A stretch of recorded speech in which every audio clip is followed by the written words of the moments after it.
tonight, our public hearing, and he will begin with, it looks like Abraham Lincoln High Schools. This is our last phase, correct?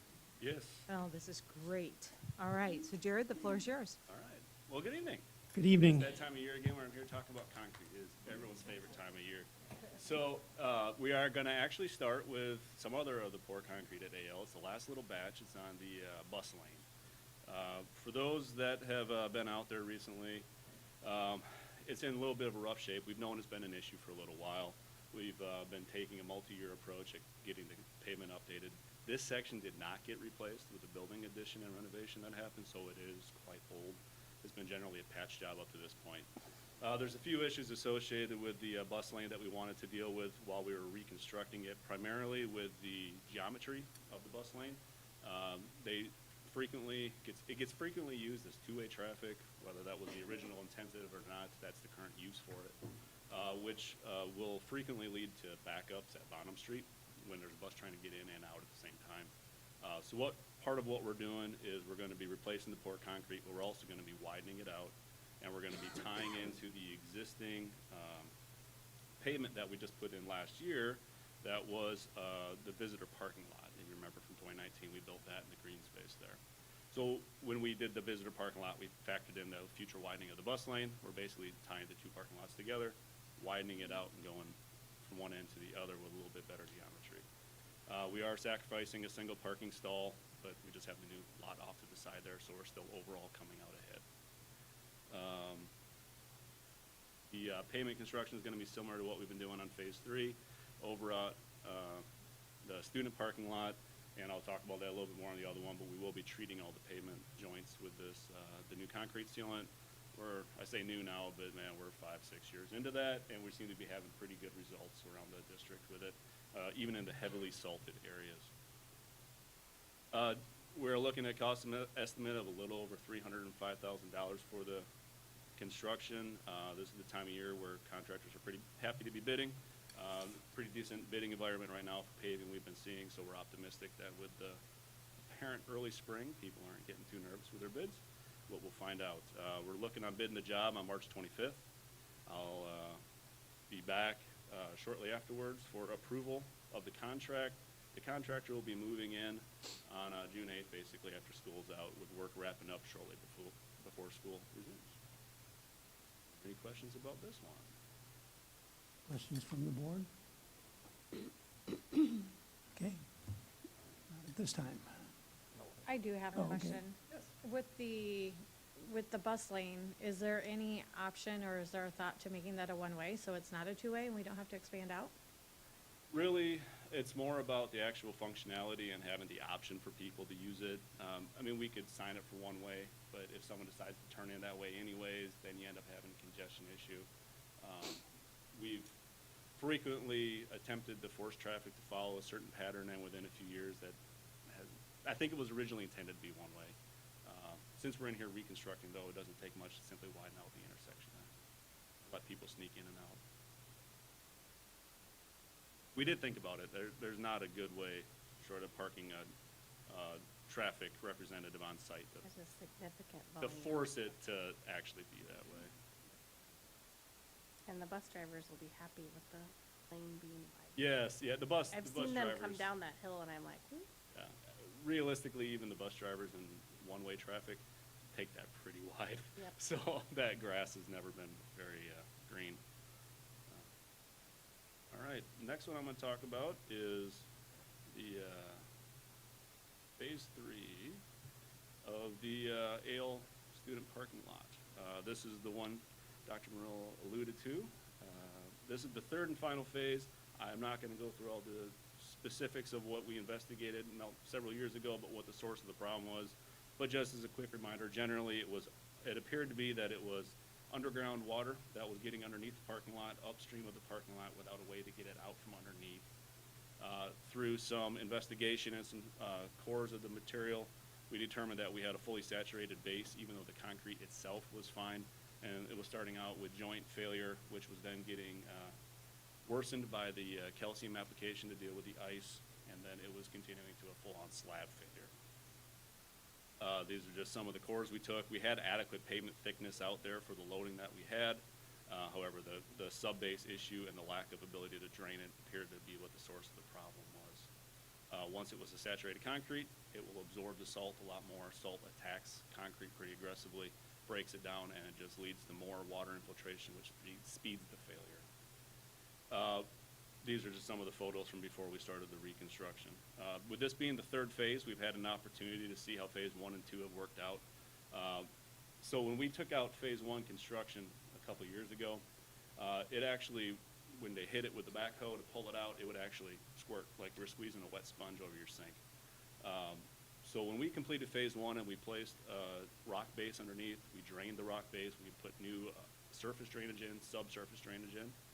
When we went to do removals last year, after I was here to talk to you, it was completely dry underneath. Taking care of phase 1 had actually intercepted almost all the water that was getting underneath the slab, and it seems like we had effectively intercepted the material, the moisture. We already had pavement failure, but it was at least dry underneath, which indicated that we had gotten to the source of the issue.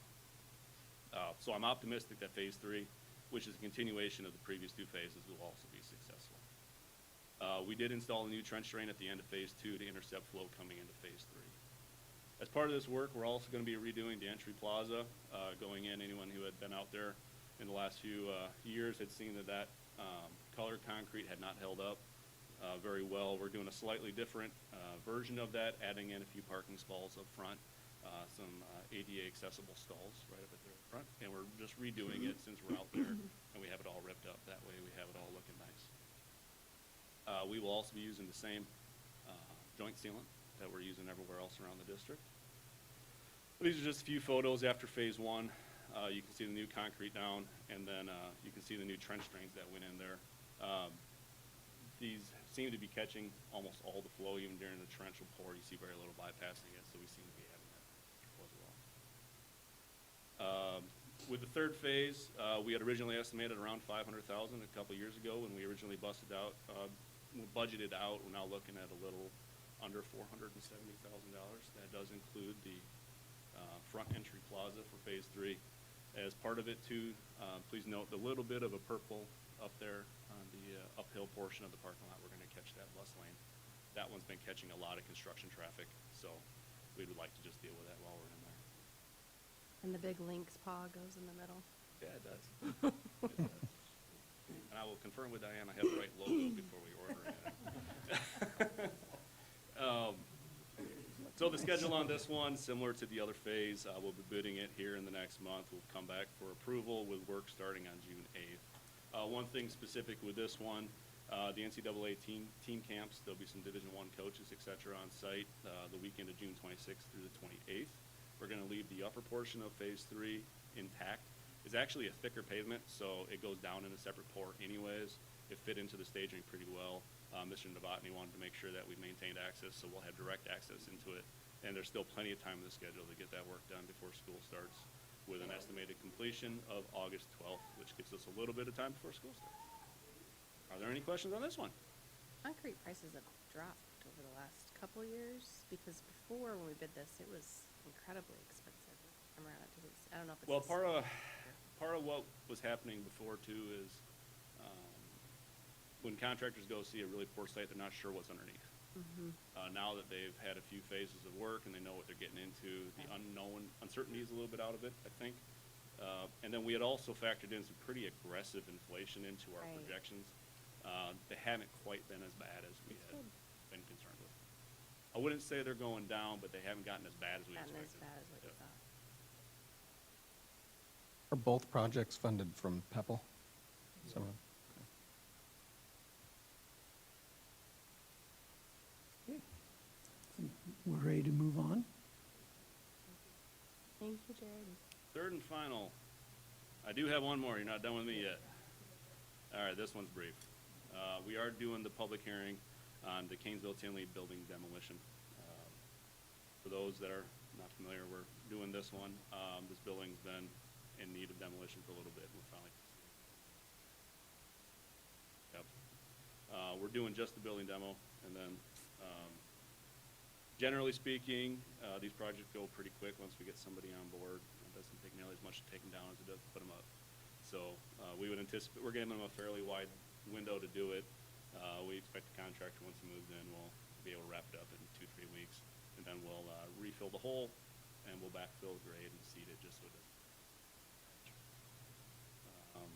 That's just the bid document. We're generally expecting about $225,000. There's a few contractors around town who do this stuff pretty routinely, so they're interested. We've already talked to them. They're chomping at the bit. They like these kind of projects. Schedule on that, similar to the bidding and approval windows that we have on the other two projects. However, this one, since it doesn't have an active school schedule, has a little bit earlier start date and a little bit later completion date. Like I said, I would anticipate they'll move in and just clear themselves out somewhere in that window in a matter of 2 to 4 weeks. Any questions on that one? Okay, if there are no questions from the board, we'll move to, are there any questions from the audience? If you have questions regarding these three projects, now is the time to address them during the public hearing. We will then dispense with these items during the regular board meeting later tonight. So you can move forward, please. Tell us who you are. I'm Jerry Larson. What are we doing with the artwork at the Kingsville building? We are going to store that until we figure out what we're going to do with it next, but we will remove that first and put it into storage. Okay. If there are no further questions, I am closing this public hearing and now opening the regular board meeting for the Council Bluffs Community School District Board of Directors. Mr. Wilson, would you please call the roll? Dr. Ogres. Present. Mr. Minshaw. Present. Mr. McGlade. Present. Mr. LaFurla. Present. Mr. Arthur. Present. Ms. Shudak. Present. Mr. Kazire. Present. As you're able, would you please rise with me to observe a moment of silence?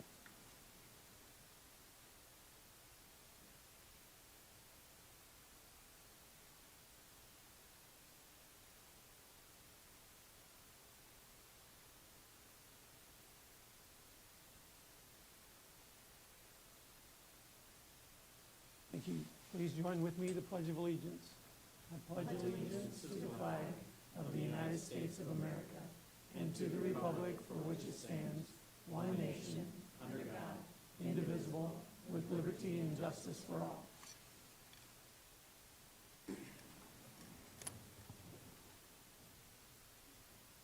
Do we have a motion to approve our agenda?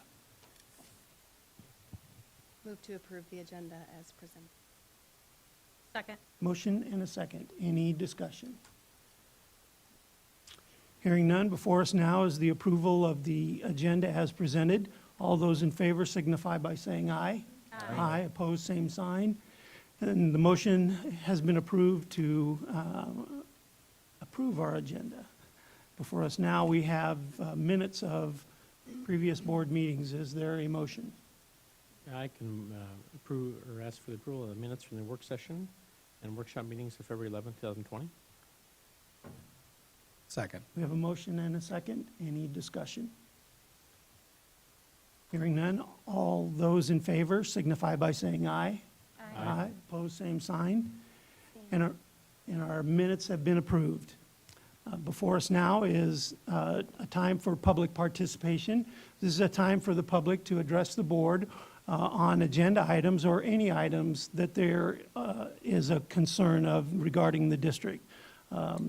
We have one individual contact us that they wish to address the board regarding the Iowa Senate file 233S, Mr. Shudak.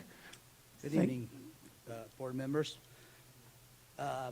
On Saturday, I went to the Coffee Legislative Forum and had the pleasure of even sitting kind of close to Chris LaFleur. And we both learned about a bill. I kind of knew it already, but Chris got to learn about it a little bit. And it's Senate File 2335. 2335, sorry. And this Senate file is a bill that is a bipartisan bill that Dan Dawson from here in Council Bluffs has pushed through committee. He spoke very, very passionately of this bill. He estimates somewhere in over $100 million a year is being stolen in tax wage theft, but like I've spoken to you guys before in certain other meetings. And this bill, I'll just give you a very brief description of what it is. It requires a general contractor on a public project to give the Labor Commission, State Labor Commission, information about subcontractors and subcontractors to be used before starting work on a project. This is kind of a common sense bill that's good for all Iowa taxpayers in general. These bad people are just stealing from taxpayers. And the reason why I bring this up is I think Chris could attest to this. Seems like Mr. Dawson's very passionate about this bill, and he has a lot of stroke up there. This bill is going to pass, I would say. Like I said, it was introduced by a Democrat. It was pushed through the committee by Dan Dawson. So I guess I just asked the board to consider or to think about maybe trying to implement something like this before our Wilson project starts. Chances are it's going to be a law anyway. It's the right thing to do. And just something for you guys to consider, hopefully. Okay. Appreciate your time. Thank you very much. Are there any other concerns from individuals? Hearing none, we'll move forward then with our superintendent's report. Dr. Murillo, would you lead us in this portion of the meeting? Yes, thank you so much. At this time, we are doing one of our favorite things that we do every month, and that's recognize staff for doing some excellent work and some great things for our schools. So Ms. Ostrowski, I will invite her to the podium to begin to recognize our staff, and I'll join you in just a minute. Wonderful, and good evening. Good evening. We are pleased tonight to honor our January Employees of the Month. Each of these individuals was nominated by peers or by their supervisors for this recognition, and they rose to the level of district honors. So we're pleased to have them here tonight and several of their supporters. This program for employee recognition is made possible by the partnership with our Council of Schools Foundation, who has funded the trophies and gift cards for the families of, for the individuals and their families to enjoy. Our first honoree tonight is our licensed staff member of the month, Mr. Robbie Miller, math teacher at Abraham Lincoln High School.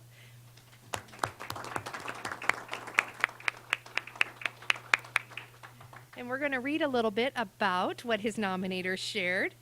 Not too long, because I try to be brief, but there was a lot of good things. So, Robbie Miller has been a math teacher for more than 10 years at Abraham Lincoln High School. He also is the Potawatomi Promise math teacher since the program began.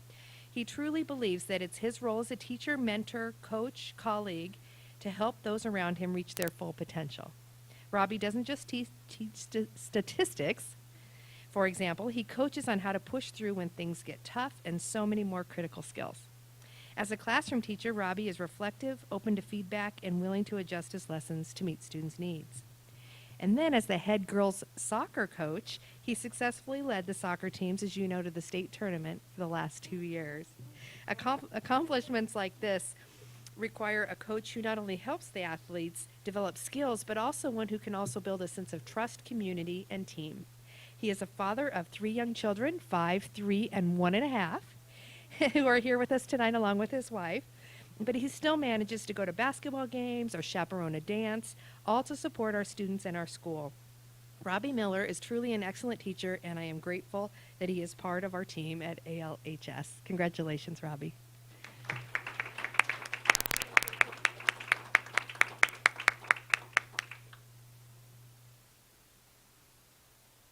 Yes, and Kyle Forney, assistant principal, is here to celebrate Robbie with us.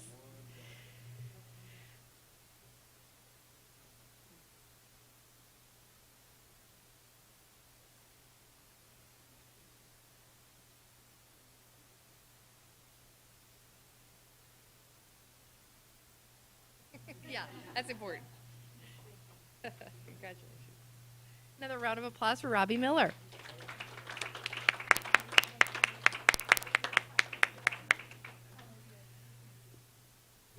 And soccer season starts in about a month, so we're ready.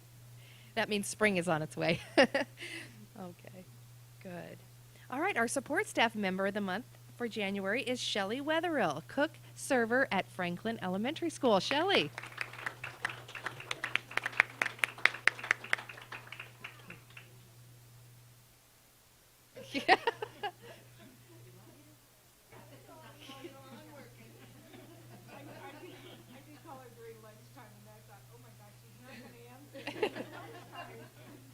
Okay. Well, I'm going to share a few words from her nominator, and it starts out as Shelley is a rock star with an exclamation point. She has perfect attendance, arrives early or stays late when work colleagues are absent, and always demonstrates a can-do attitude. She is committed to nutrition services and Franklin Elementary and helps make our summer meals program successful as well. She is Serve Safe certified, requiring elevated coursework in food safety and sanitation. Shelley makes work fun and is a great example for the students at Franklin. She is a smiling and friendly face at lunch and has even delivered, listen to this, pre-K meals dressed as a giant apple. I told her I wanted to see a picture. Congratulations, Shelley.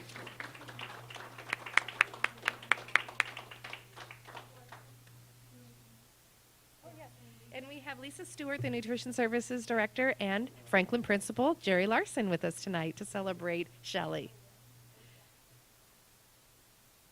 And her supervisor. We've got them all. You're surrounded by all your supporters tonight.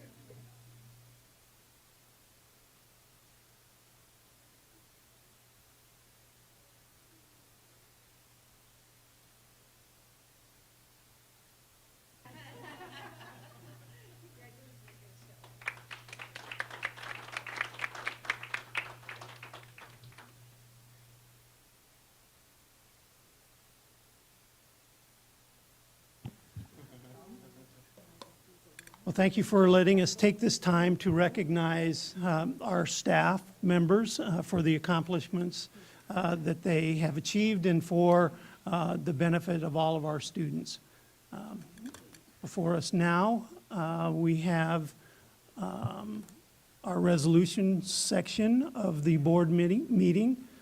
First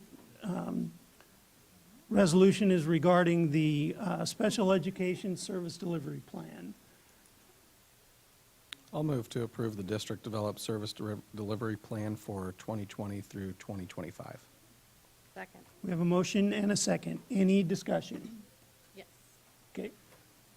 First, I'd like to thank the committee for going back and taking in all my extra questions that I had the last meeting and revisions and updates. I really, truly appreciate it. I did have 2 further questions on the revised. I'm going to ask Dr. Vorthman to join me at the podium. Sure.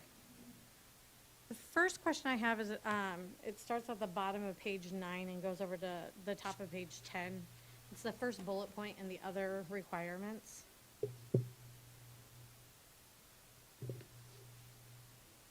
And it states, if changes to the student's IEP are contemplated, the IEP team must be reconvened, and the proposed changes to be discussed at the IEP meeting must be approved by the Executive Director of Special Ed prior to initiating the meeting.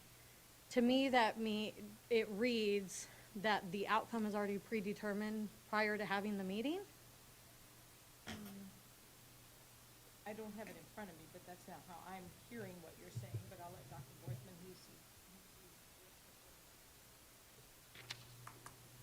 So I think this is, excuse me. So this is a continuation of on step 4. So step 4 is regarding the appeal to a building principal decision, and a continuation of what happens after the consult with the Green Hills AEA. The other requirements are, so if you go over on page 10, this is all related to caseload review. So under a caseload review, what we've tried to put together is if a caseload review is going to trigger a change in placement for a student, i.e.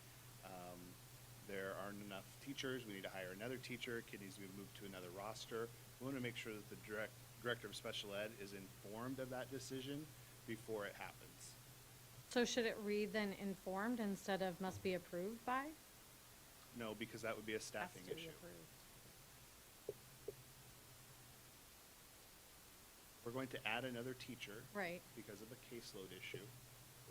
An additional staff member would have to be approved by the executive director of special education, not by the IEP team. So the director of special education wouldn't make the decision to add it, just approve that? I guess it reads, They would approve it based upon the recommendations made by the IEP team, whatever the student needs. The ultimate authority comes from them. Right. once The recommendations have been sent to him. right, so I guess I'm not understanding why would they need to reconvene if that decision's already been made in that bullet point 1? I'm sure I understand what you're saying. So, if I'm reading the bullet point correctly, and maybe I'm not, but it says that the executive of special director, prior to initiating that meeting, must approve it. Not what it says. It says if changes in the student's IEP are contemplated, the IEP team must be reconvened, and the proposed changes to be discussed at the IEP meeting must be approved by the executive director of special education prior to initiating the meeting. So it's just the discussion that would need to be approved. Correct. So if we're going to convene an IEP meeting where we're going to talk about the potential to add staff members, that's something that we want to make sure that the administration has approved before we offer that in an IEP meeting to parents. Okay. And then you had a second question? My other question, I think, goes to Dr. Murillo. I know in Friday notes, one of the memos was that we were gonna, a member of the CBEA was also gonna be involved. Was that, I didn't see a name updated to the document to include that. Yeah, it's on page 1. Gina Durfee was in, I believe, she is the CBA representative that spoke at the public hearing, and then we also invited her to be a part of the team as well. So if you look underneath of special education teachers, secondary, the second name on the list.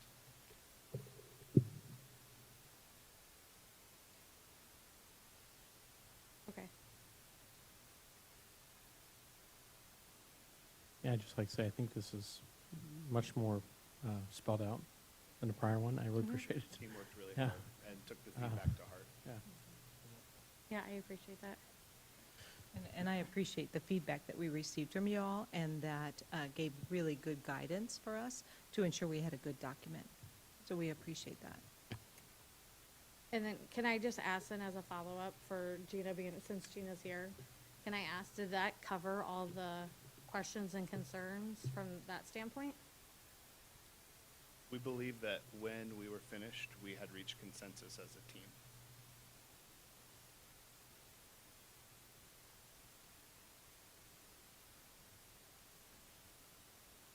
Thank you. All right.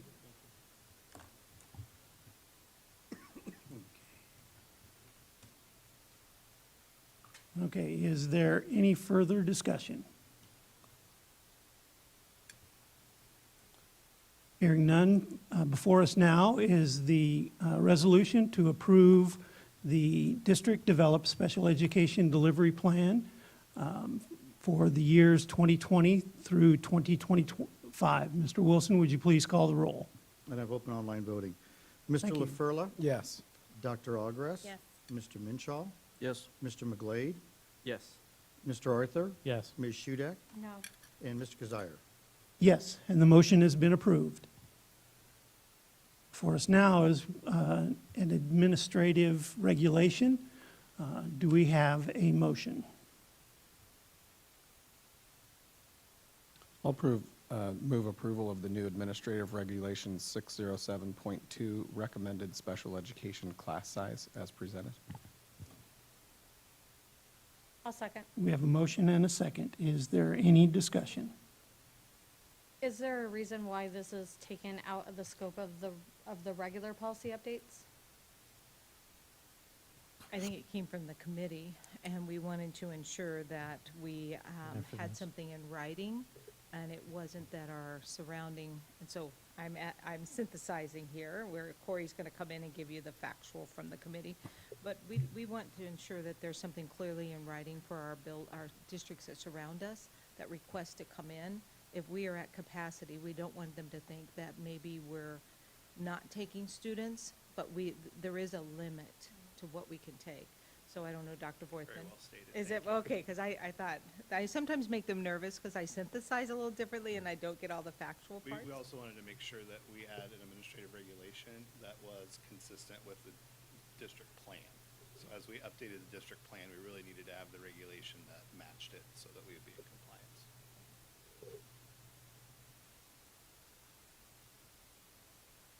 If there are no further questions, we'll move to the roll call of the resolution to approve the new administrative regulation 607.2, recommended special education class size. Mr. Wilson, would you please call the roll? Yeah, and the online voting is not working on this resolution, but I'll call it anyway. Mr. LaFurla, Yes. Ms. Shudek, Yes. Mr. Arthur, Yes. Mr. McGlade, Yes. Mr. Minshaw. Yes. Dr. Ogres. Yes. Mr. Kazire. Yes. And the administrative regulation 607.2 has been approved. For us now, we have a number of first readings of policies for the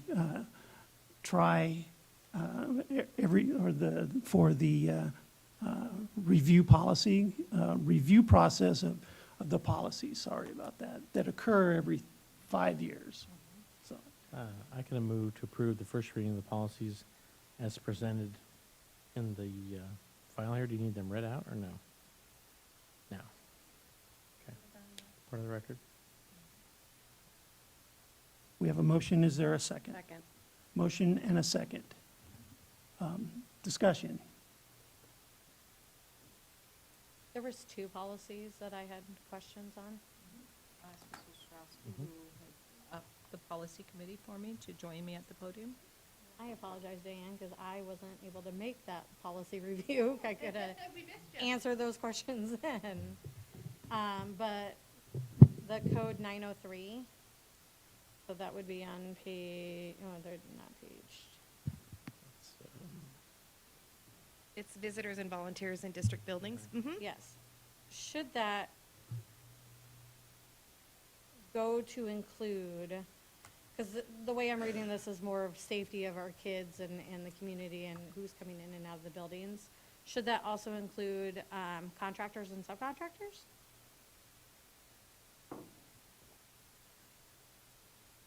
It certainly could. I was looking to rereading, make sure it did include persons other than employees or students. Yeah. If it would be clearer for us to specifically state contractors or other I vendors. think you're Is there a opening up separate- a can of worms. if Is you there a say- separate one that covers that? No. Right. Are they considered visitors? That's what I would label them as. Visitors in the building. Contracted. I don't think we need to label who's in the building if they're not staff or students. Like visitors, they're visitors. Well, but this policy doesn't. It separates visitors from volunteers. And I Yeah, it believe does. it talks about Volunteers, parents. They're paid, and- right? They're paid. They're paid employees of the district through the contract. So they wouldn't be volunteers. So they would be labeled as visitors. I assume they follow the same thing. They're coming in, checking in, That is getting a correct. visitor's badge. The contractors and subcontractors are? Yeah, they would They come are. in. They're at the back, they only have one way to get in. Yes, they have to come through the offices to come in. Very seldom have we had contractors or During the day. subcontractors during the day with students present, that they would be there before. I mean, Travis hasn't had any in the buildings, but Stacy would always be there with them. And as we've worked on Kern, we haven't had any students there. As we worked on AL and the parking lots, it was in the summer and they weren't in the building. I can't, Dean, can you think of any work that is going to go on in buildings with students present. The only time is if you had, a plumbing issue or an electrical issue, you could have someone in there, but I agree, they would be listed as visitors. And they would always have somebody with them. They would have being- someone with them, and they would also check in and go through the facial scan at the office. Yeah, but I know at times there's people in the buildings, and, I mean, I've been in the building before, and there's been contractors in there, and they didn't know they were in there. They went to close up they came over to us because we were in a lab, and they're like, hey, we're getting out of here, and they see their truck, and they go, hey, are they here? Not here. Yeah, and I mean, Is that on weekends or during the day, or in the evening? I would say evenings. Yeah, evenings would be different than during the day. I mean, yeah, I think it's a good point to say, should we ensure those folks have been somehow scanned against these registries and things, at least have the contractor, that is bonded, and, I mean, there's other things that would be tied to that, I guess. Well, in but- order to get in the building, though, they have to come in through the main entrance. Yeah. And if they come in at night, in the evening, Doors are locked you may sometimes. have a head custodian that's there that lets them in, but goes home, and the night custodians are doing the runs, so they may not be checking to see if the Yeah, I would guys say are high still school there. would be the place where you'd have Yeah. the most Right. issues, because they Yeah. leave those doors open, because there's so many activities going on. But I still don't know who would check them in, because our secretarial staff is gone. They are there with the head custodian or the custodian in charge, night custodian in charge. I guess if that was something we wanted to do, I think it'd be best to be separate from this policy. Be something tied to, contractors or those performing work on the property. Either that or possibly an administrative regulation that would further clarify how individuals are signed in and signed out, so that school buildings would know that if we went through the roster, that we have all of the people out of the building. Should there be an emergency, if there were some emergency where we needed to make sure that the building is clear and personnel, I mean, either fire or police would need to know that, hey, who's in the building? So, I mean, at least there should be a manifest that could be covered under an administrative regulation. I think just by covering visitors and volunteers, those are the two types of individual classes that would be in the building. And I also need to have some time to talk with Travis about what that would look like. Dean, we would need to, because once the secretaries go home, we would not leave the office open for sign in and sign out. So we're going to have to think about what that process could look like, what location that could be at. And so we're going to need some time to think that through, because I surely don't want to hire a person to be there at night to check people in and out. Oh, God, no. Yeah. I do wonder, Badge scanner or something like that. how do we know that, like our list of approved, we have a list of approved people that are volunteers, they're We approved by do. school? We do have a list of approved volunteers for each school, and some cross schools. Okay. But yeah, their volunteer check is good for 2 years, and their card then expires, and we ask them to renew it if they want to continue to volunteer.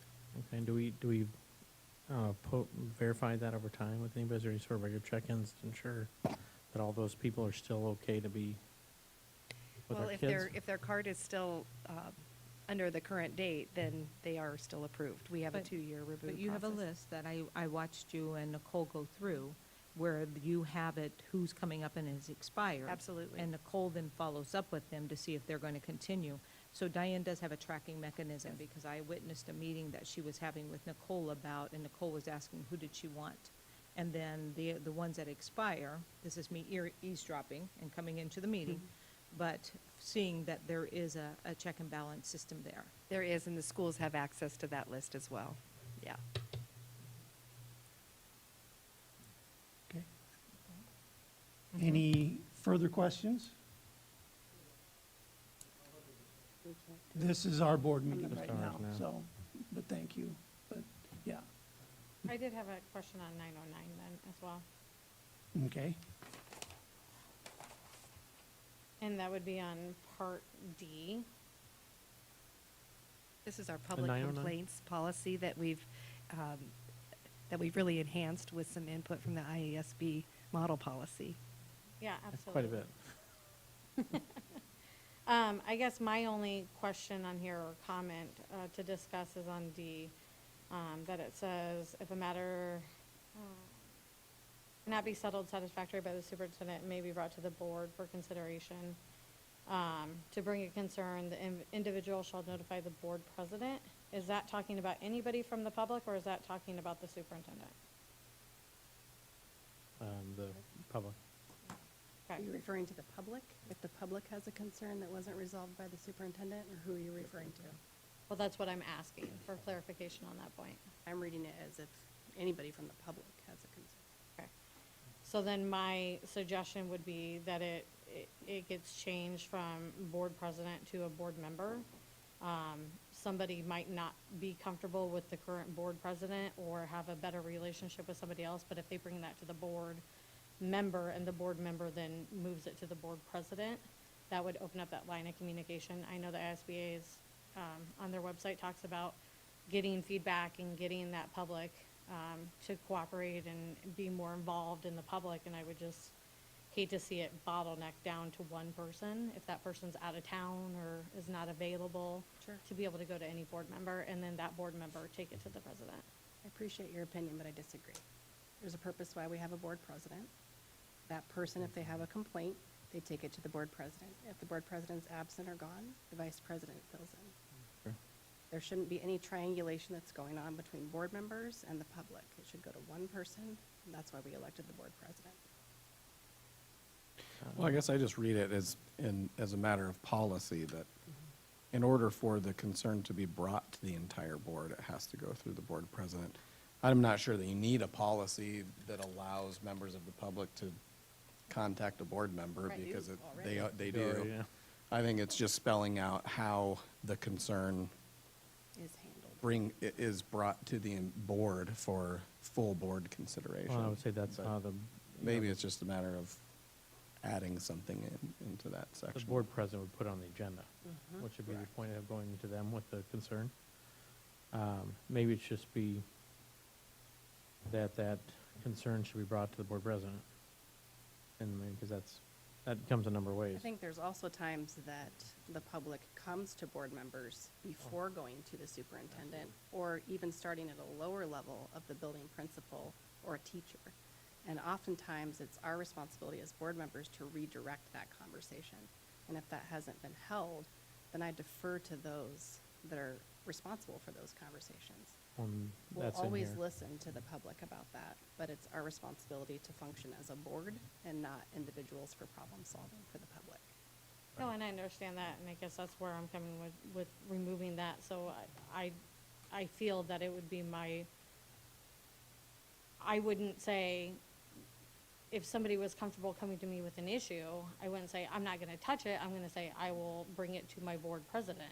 Of course. I Right. usually And refer that, it to and we Dr. do have a Morrow. separate board policy on how items go from board members to the board president. That's, I don't You know. know, if though, it- I think this is really, in general, I think it's for, the intent of the policy is to help members of the public and parents understand the proper sort of line of communication to go through.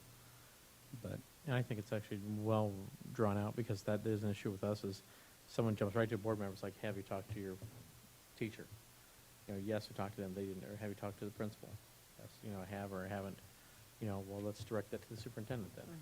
You know, so to maintain, is the chain of command working?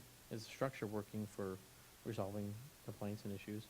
Or is there a breakdown there, or is the breakdown, you know, maybe at a different level? And I think that's why this is nice that it's broken out. I don't know if I've ever seen anything like this before, but it goes to how we typically handle matters. And I think how we should always direct people back to the appropriate chain, It's worked well. make sure it works, you know, the system works. I do like that. I just disagree. I think it limits communication in the community. I think it limits the availability of, if there's a concern or a question, and if they don't feel comfortable with one person, limiting that there, and being able to bring that concern forward. I think it does say it, though. It says, whenever a complaint or concern is brought to the attention of the board. I mean, those, right. you get notifications from client. I mean, I know how many hundreds of times I've been contacted by members of the public, right? Right. And then you're trying to direct them, trying to learn enough to know where to direct them. And then if you're finding out that the system is breaking down, you're going to the board president saying, hey, here's an issue that we should be talking about further. And I think that I've been pretty happy overall with how the district does resolve those and stays within its chain of command. And it's almost worse actually when they bring in something to you, because then if you go right to her, then it causes a fire to happen because we're dumping gas on it. And it's like we don't operate in the norm then, you know, because we're putting a spotlight on something that's going on. I feel like sometimes that creates a bigger issue, and it takes the norm, you know, it's almost like it distracts from normal running of the school. But sometimes you have to. But I know, I mean, I guess I could see, you could slightly adjust this policy to fit that. I mean, people are already bringing concerns to the board members, and that's fine. But I think we can easily adjust this so that it doesn't make a person feel like they have limited options. Right. You know, just as long as it also states that in order for a concern to be brought to the entire board, that has to go through the board president, whether that concern comes directly from an individual or from an individual to a board member. Correct.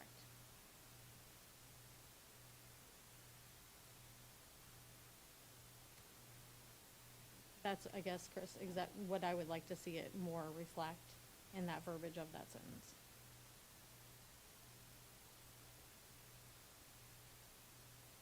Isn't that assumed? No, so we haven't made the policy. It's a policy, you don't We got a whole policy about it right here. Right. So what if it just says that whenever a complaint or concern is brought to the attention of a board member, it shall be referred to the administration to be resolved? Just, we do. You know, just put in that simple change. Right. That way any board member will get it. I think that's how we do it, anyway. At least you're, If I get a complaint or a concern or communication from a community member, it automatically goes to Dr. Murillo. It does not go to Mr. Kozak. correct, correct. That's why it says that. And I really appreciate that, because if we don't have a system in place that allows us to handle it at the lowest level, then what becomes is a board micromanaging a district. Yes. Right. That's all it's saying, that it has to do that. But we've got to have a means in which it comes back before it hops over everyone. That's what I'm saying, if you just make that change, so it just says that first line of new text. Whenever a complaint or concern is brought to the attention of a board member, it'll be referred to the administration to be resolved. Which is what we do. Right. No, but it says to the board, so, I mean, I think you're saying is the board president? By the superintendent. Right, so in my mind, right, that's what I mean, but if you wanted that broken out, you could add board member there. Right here. D. Talking about in D. But I don't want the board Like if I to go bring- to my administration. No, whenever a complaint or concern is brought to the attention of the board, is that I come formally to the board and I have a complaint? Or is that I have a complaint I brought to a board member? In my mind, it's the same thing, but if it needs to be broken out, Well, I put to the attention of the board, it will refer to the superintendent to be resolved. Let's pause here for a minute. That'd be easier. Let's read D and think about this. What it's saying is, if a matter cannot be settled satisfactorily by the superintendent, it may then be brought to the board for consideration. So how does a committee member do that? They notify the board president and they bring it to the board and they speak about it in an open forum. That's what I read D as. Sure. So, I was talking about But- adding and wording up here, in the first line of it, in the first line of the new text. But again, we're taking things out of context when we look at the whole paragraph regarding how complaints are dealt with. We cannot, we're going through the process the way I look at it. First, we need to go through step A, then B, then C, and then D is the final So we can't disregard what is said before. Those steps must be taken care of first before we make it to the final step, which is step D, which is, I mean, when I read step D, that, I assume that, okay, it's already been taken care of at the lowest possible level. It wasn't satisfactorily resolved. It went to the next level regarding supervisors, and then it wasn't satisfied there. Then it went to the superintendent. So the process is forcing itself to work. I mean, we're saying this is the process which must occur before we make it to the final step of the process. So we can't disregard what has been stated ahead of that. And basically what I read in the final step D is that if the superintendent can't satisfactorily resolve the issue, then it comes to the board. How does it come to the board? It has to come to the board when the board president and the vice president and the superintendent team develop the agenda to put it on the agenda so that it can come to the whole board. So how is the board president to know if that's to happen unless the board president is advised? That's, Could we just strike that second sentence of D?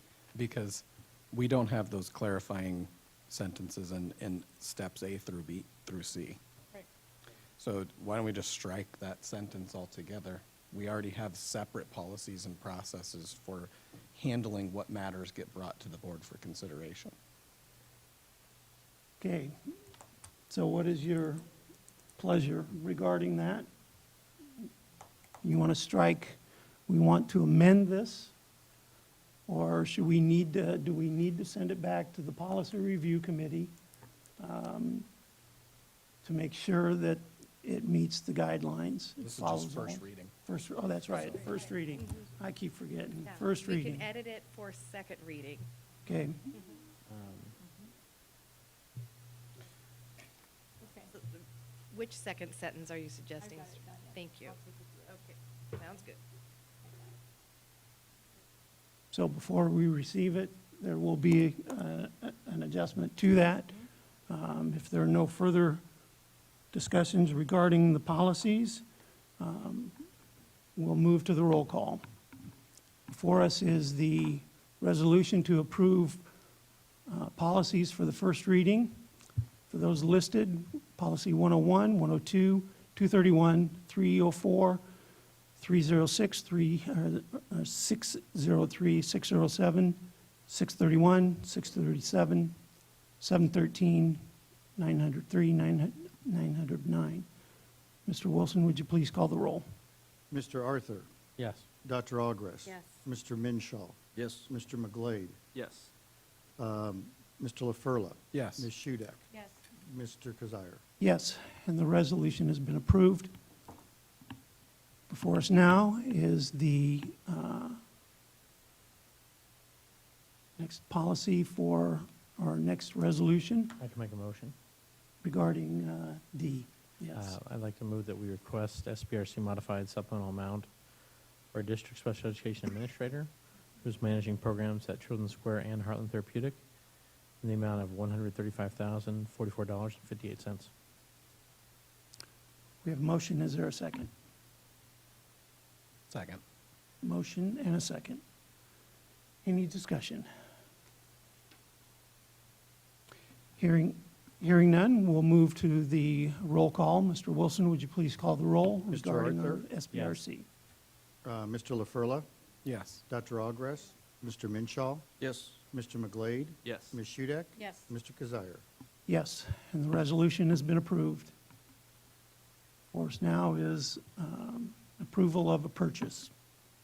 Move to approve the purchase of Zello Career Information Systems for $76,953.55. Second. Motion and a second.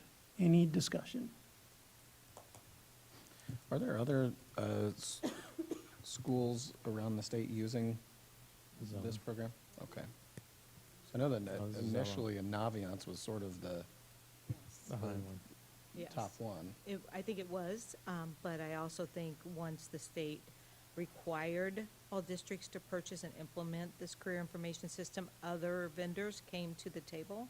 And then our team that Mr. Hans led, really looked at the different ones since our third-year contract was coming to a close and decided to move to this next company instead of staying with Naviance.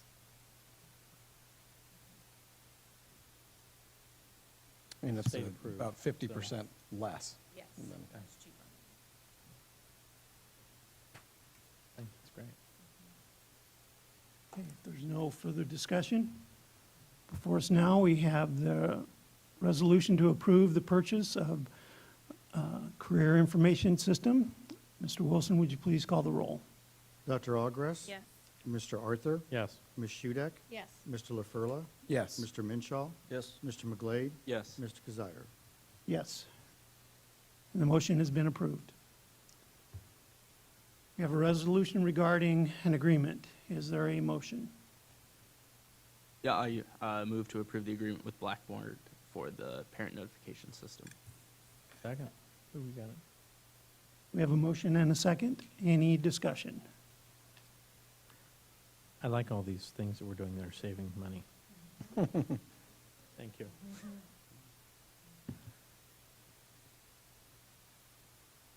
There's no further discussion. We'll move to the approval of the resolution for the agreement with for the Blackboard Parent Notification System. Mr. Wilson, would you please call the roll? Mr. McGlade? Yes. Dr. Ogres? Yes. Mr. Minshaw? Yes. Mr. LaFurla? Yes. Mr. Arthur? Yes. Ms. Shudek? Yes. Mr. Kazire? Yes, and the resolution has been approved. We have one last agreement in our resolution section. Is there a motion? I can move that the Board of Directors approve the agreement with West Central Community Action for Head Start Services for the 2020 and 2021 school year. Second. We have a motion and a second. Any discussion? Yeah, I just had one question. It shows we'll have 10 classrooms. But then under the required service group for primary services, it says that the partner will operate the 12 identified preschool classrooms.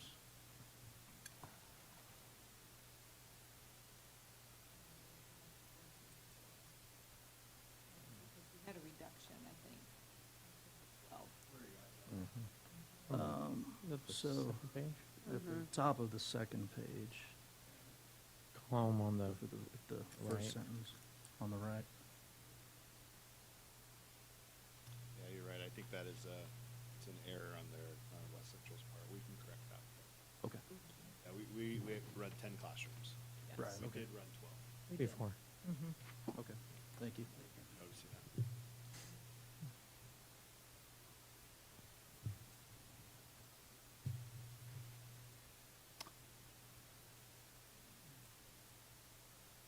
If there are no further questions, we'll move to the resolution to approve the agreement with West Central Community Action for Head Start Services. Mr. Wilson, would you please call the roll? Mr. Arthur? Yes. Mr. Minshaw? Yes. Dr. Ogres? Yes. Mr. McGlade? Yes. Mr. LaFurla? Yes. Ms. Shudek? Yes. And Mr. Kazire? Yes. And the motion has been approved. Before us now is our consent agenda. Do we have a motion? I would move approval of the consent agenda as presented. Second. Motion and a second. Is there any discussion? I just wonder what Kyle thought of the checks and payment, the payments and warrants and all that. How'd that Holy go? couch, really. Lot going on. But I went through it all earlier today, so Okay. it clears out. We have a receipt for everything. When are you due? Next month? It's a while. Okay. There are no further questions. Before us, we have a resolution to approve our consent agenda. Mr. Wilson, would you please call the roll? Mr. McGlade? Yes. Mr. Arthur? Yes. Ms. Shudek? Yes. Mr. LaFurla? Yes. Mr. Minshaw? Yes. Dr. Ogres? Yes. Mr. Kazire? Yes, and the resolution has been approved. With that, our business is complete. It's not quite our meeting. And we do have a closing. Mr. Arthur, would you bring together what we talked about during our work session? Thank you. Sure. So the board was briefed on how the schools are doing regarding map testing and, growth, improvement areas, and then on some of the other things that we survey. And I think it was great to see that there areas were really making some huge progress, and kind of highlighted some areas where we know there's some challenges. And I felt like it was a good conversation for us to have as board members, to be kind of knowledgeable of that. And I think also then to kind of push on for some more questioning, and happy to see that a lot of those things were already obviously caught by people who do it every day. So, I don't know, what did anyone else think? I think it's obvious there's a lot of hard work that's going on in the buildings, and those that are doing the work really deserve the kudos for the significant shifts that are happening with the students, and it was evident tonight. Any other things to add? Hearing none, our business is concluded and we are adjourned.